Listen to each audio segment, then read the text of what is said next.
The headlines.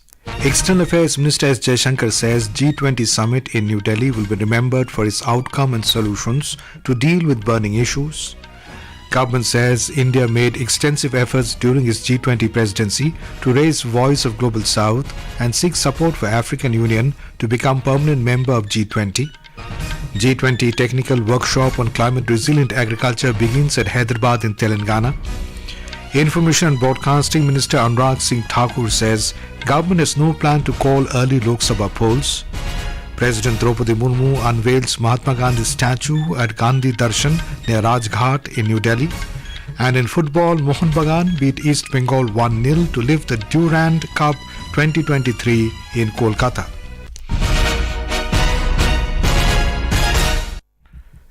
External Affairs Minister Dr. S Jaishankar said that the 18th G20 Summit in New Delhi will be remembered for its outcome and the solutions, concepts and actions that are relevant to deal with the current burning issues.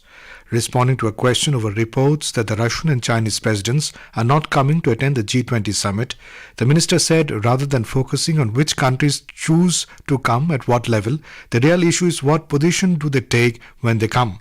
The minister was speaking at DD Dialogue event in New Delhi today. Rather than focus necessarily on which country chose to come at what level, the real issue is what position do they take when they come. We will remember this G20 for the outcomes it produced, for the fact that it suggested solutions or concepts or action avenues that were relevant to the key burning issues of the day. On the inclusion of African Union in the G20 forum during India's G20 presidency, Dr. Jaishankar expressed confidence that this will happen at the summit.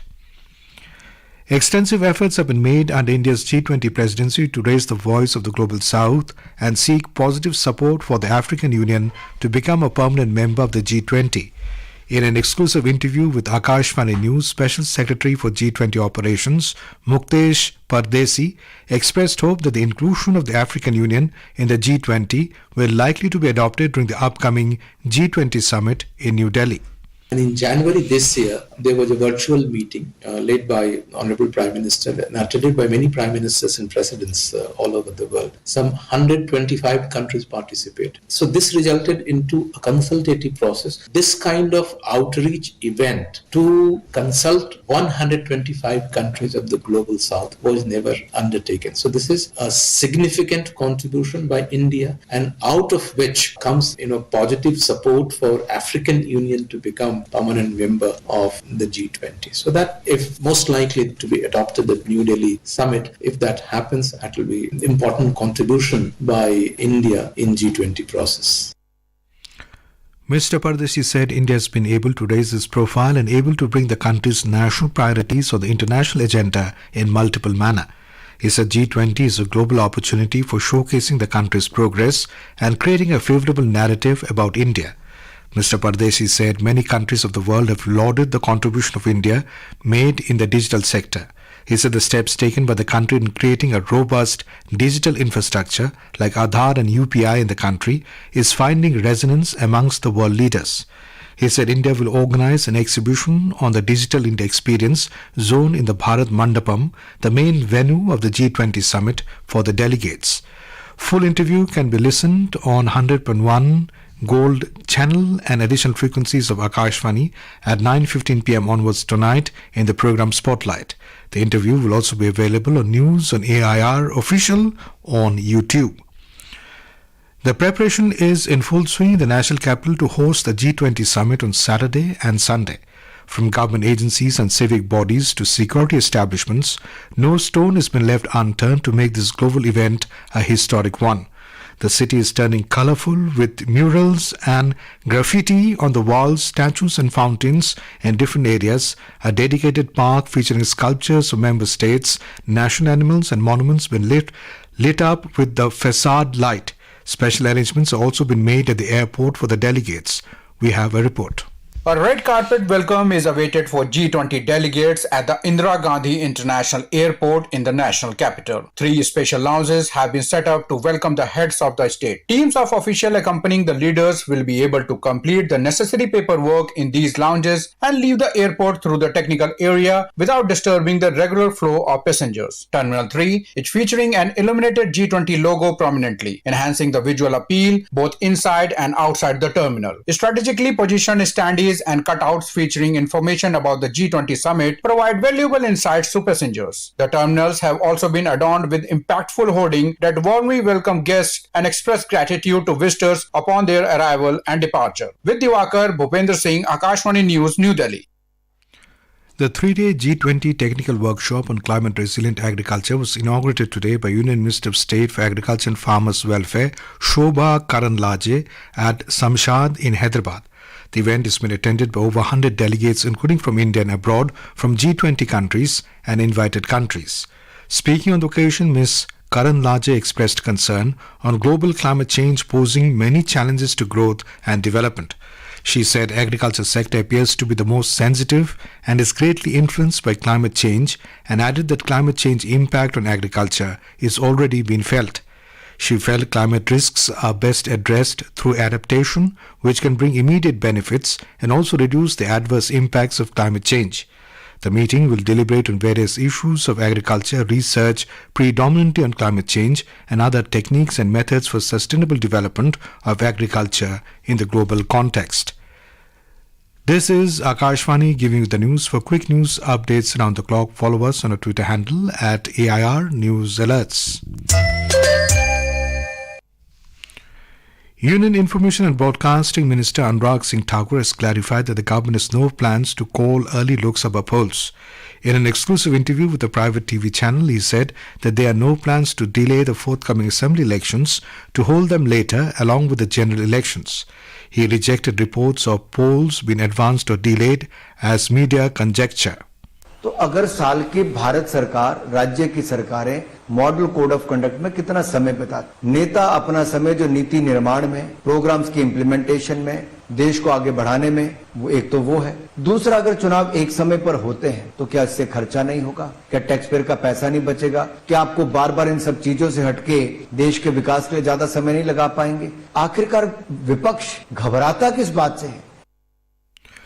Mr. Thakur added that the government has set up a committee on One Nation, One Election, and the committee will do extensive deliberations with stakeholders over it. President Droupadi Murmu today unveiled the 12th statue of the father of the nation, Mahatma Gandhi, and the Gandhi Vatika at Gandhi Darshan near Rajghat in New Delhi. To enhance visitor experience, a selfie point has been established within Gandhi Vatika. The Gandhi Vatika features multiple statues of Mahatma Gandhi depicting him in various postures. Speaking on the occasion, President Murmu said Modi government is making all efforts to realize the dreams of Mahatma Gandhi.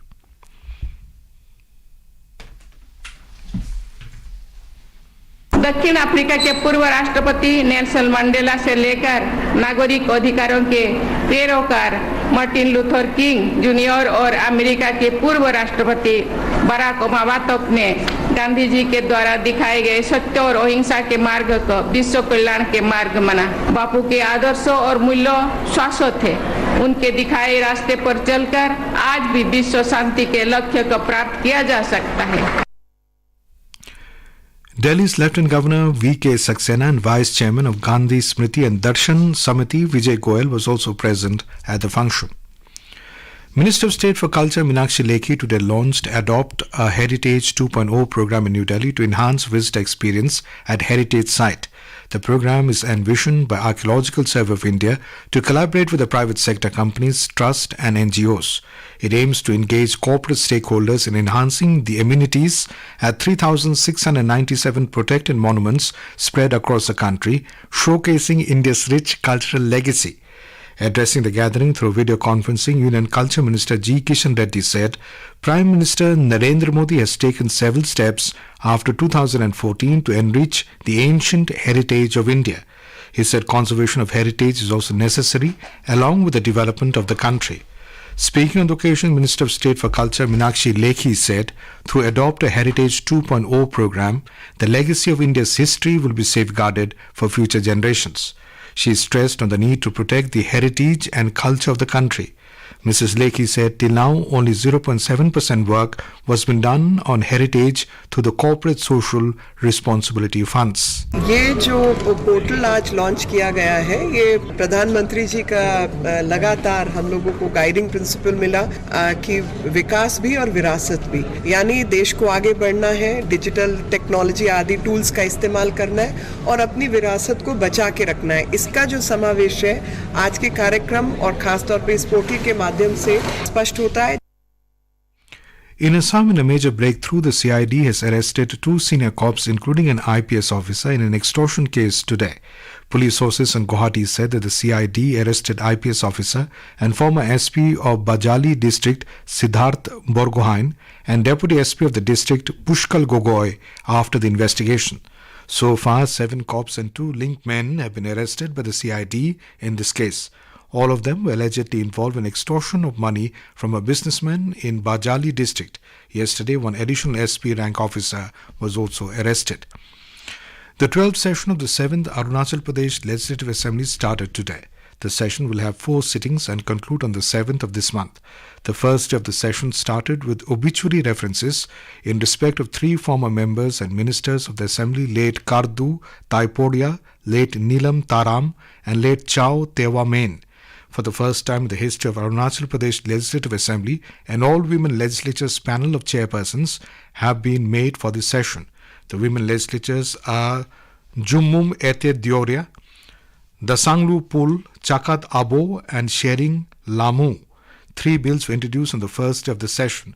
The 3 bills are the Arunachal Pradesh Airport Area Planning and Development Authority Bill 2023, the Arunachal Pradesh Court Fees Bill 2023, and the Arunachal Pradesh Goods and Services Tax Amendment Bill 2023.